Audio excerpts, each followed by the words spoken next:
आयोजन करण्यात आलं। दादा नेवे यांच्या स्मृतिदिनानिमित्त हा जो शिवरत्न पुरस्कार आहे यासाठी माझी निवड झाली हे मी खरोखर भाग्याची गोष्ट समजतो। कारण खानदेशात विशेषतः शिवचरित्र गावोगावी आणि प्रत्येक तरुणापर्यंत पोहोचवण्याचं काम हे स्वर्गीय दादा नेवे यांनी अत्यंत हिरिरीने केलं होतं आणि त्यामुळे हा पुरस्कार मिळणं हा मी सन्मान समजतो। परंतु खरी श्रद्धांजली हीच राहील, या पुरस्काराच्या रकमेत वैयक्तिक तितकीच भर करून जगदंब प्रतिष्ठानच्या मार्फत दादा नेवे यांच्या नावानेच शिवकार्यासाठी कार्यरत असणाऱ्या व्यक्तींना हा पुरस्कार दिला जाईल। मला वाटतं ही खरी श्रद्धांजली त्यांच्यासाठी अर्पण होईल, म्हणून तशी ती घोषणा केली।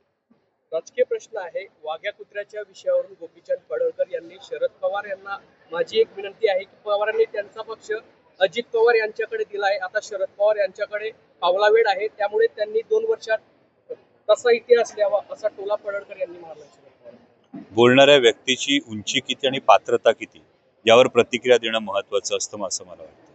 अजितदादांना कार्यक्रमामध्ये भाषण करू दिले जात नाही, एकनाथ शिंदे यांना सुद्धा वगळलं जातं, दोन्ही नाराज असून महायुतीत सध्या धुसफूस सुरू असल्याचं बोललं जात आहे। सध्याच्या बेरोजगारीचे आकडे सांगाल, सध्याच्या महागाईचे आकडे सांगाल, मला वाटतं यावर आपण भाष्य केलं तर फार उचित ठरेल।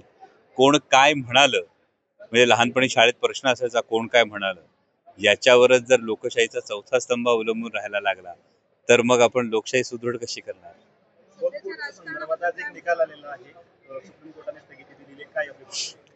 यामध्ये हा कायदा होत असताना, वक्फचा कायदा होत असताना सुद्धा अनेकांच्या मनात हा संभ्रम होता। कोणत्याही कायद्यातल्या सुधारणेचं स्वागत हे नक्कीच केलं जाऊ शकतं, परंतु या सुधारणेचं स्वागत होत असताना त्यामध्ये ठराविक समाजाला टार्गेट होऊ नये किंवा एक्सक्लुजन पॉलिटिक्स हे केलं जाऊ नये, ही भावना ही प्रत्येकाचीच या निमित्तानं होती। आणि म्हणूनच मान्य सर्वोच्च न्यायालयाचे मनापासून आभार आहे की त्यामध्ये कायद्याच्या सुधारणेमध्ये काही ज्या तरतुदी होऊ शकतात यासाठी अजूनही वाव आहे, जेणेकरून कोणत्याही समाजाच्या मनात एक किलबिश, कोणत्याही समाजाच्या मनात एक वैषम्य हे राहू नये।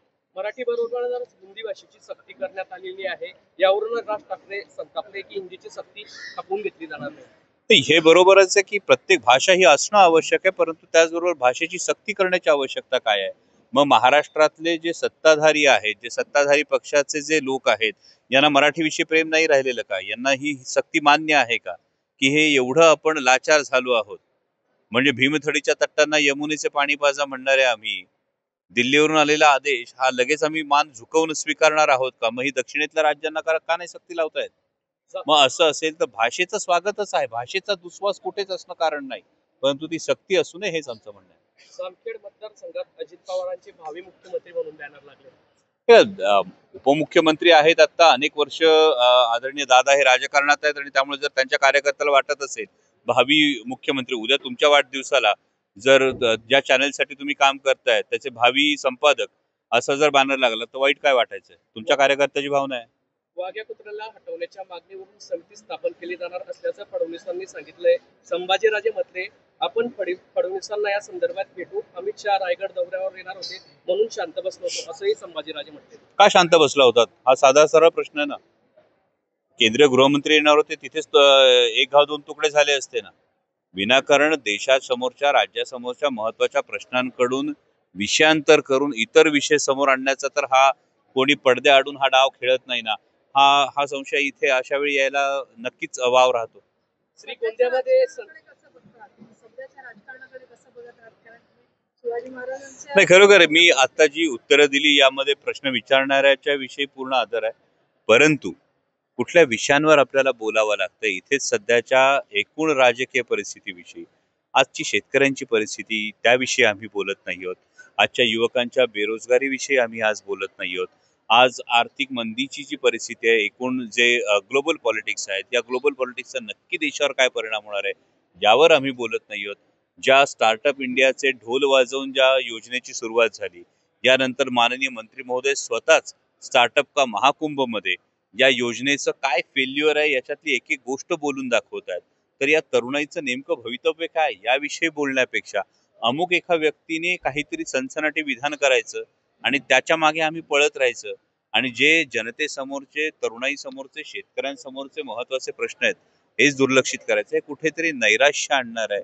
आणि या पलीकडे जाऊन जे आपण प्रतिक्रियावादी राजकारण आहे याच्या पलीकडे जाऊन कुठेतरी प्रक्रियावादी राजकारणाकडे जायची वेळ आली. केंद्रीय मंत्री आणि 3 मंत्री म्हणून जळगाव जिल्ह्याची ओळख आहे. मात्र या ठिकाणी शेतकऱ्यांची आत्महत्या मोठ्या प्रमाणात 900 आत्महत्या झालेल्या मागील 3 वर्षामध्ये. नाही, संपूर्ण महाराष्ट्रात ही परिस्थिती आजही. मी परवाही पार्लमेंटमध्ये जेव्हा बोललो होतो, या पार्लमेंटच्या भाषणाचा जर आपण उल्लेख केला तर जेव्हा दिवसाला 8 ते 9 शेतकरी आत्महत्या करतात, ही कृषीप्रधान देशासाठी कधीच घोषणावह ही बाब नाहीये. आणि त्यामुळे मूळ प्रश्नांना बगल देऊन कुठेतरी वेगळ्या वाटेवर जेव्हा राजकारण नेलं जातं तेव्हा हे मूळ प्रश्न असे आवासून उभे राहतात. हे दुर्दैव आहे. केंद्रीय मंत्री महाराष्ट्रामध्ये येत असतात, मात्र या गोष्टीवर कधी दुजोरा देत नाही. आपल्या कार्यक्रमात कुठल्या केंद्रीय मंत्री महाराष्ट्रामध्ये काही दौरे करत असतात.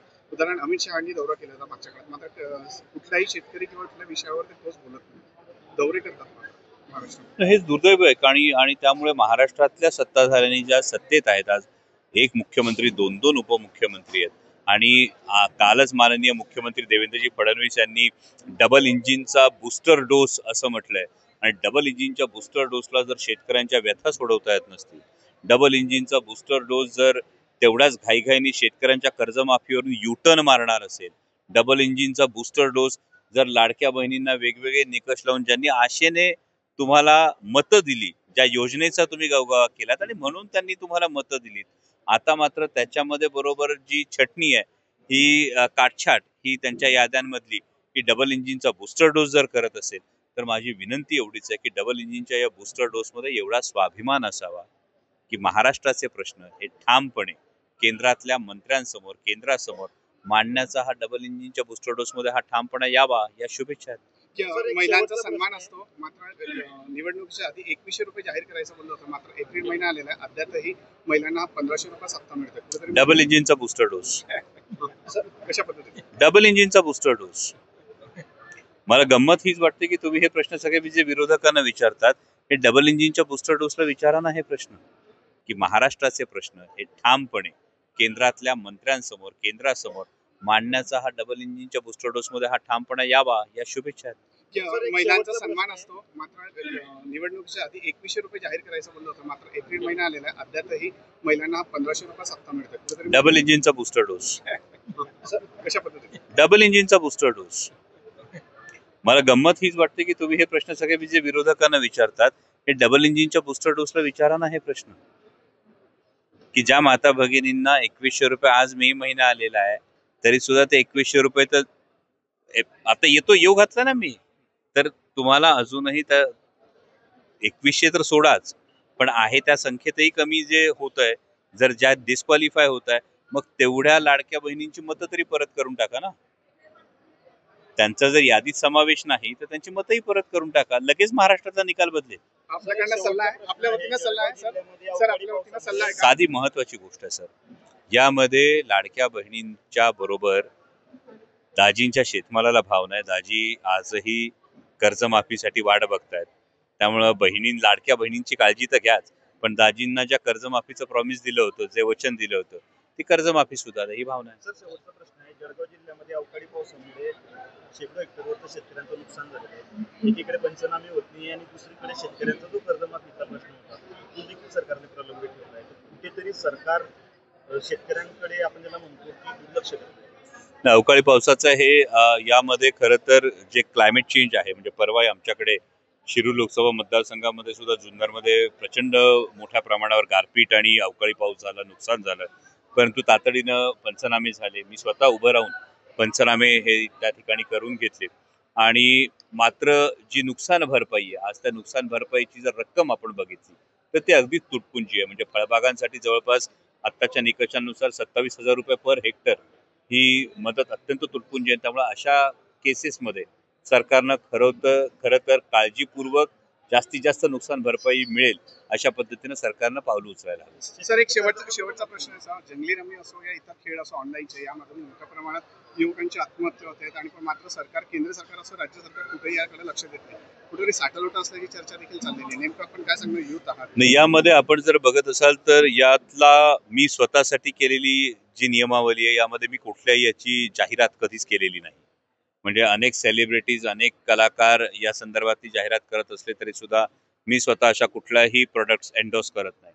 परंतु जेव्हा तुम्ही पॉलिसी डिसिजन याचा म्हणतात, त्या पॉलिसी डिसिजनमध्ये याच्यात काही त्रुटी ज्या राहून गेलेल्या आहेत की हा जुगार नाही तर हा स्किल्ड खेळ आहे असं दाखवण्याचा भासवण्याचा प्रयत्न हा या सगळ्या कंपन्यांकडून केला जातो आणि यामध्ये फार मोठ्या प्रमाणावर रेव्हेन्यू हा केंद्र सरकारला मिळतो आणि केंद्र सरकारची एकूण देशाची आर्थिक परिस्थिती जर पाहिली तर या रेव्हेन्यूच्या नादात सरकारला तरुणाईच्या भवितव्याची चिंता राहिली नाही, हे दुर्दैव आहे.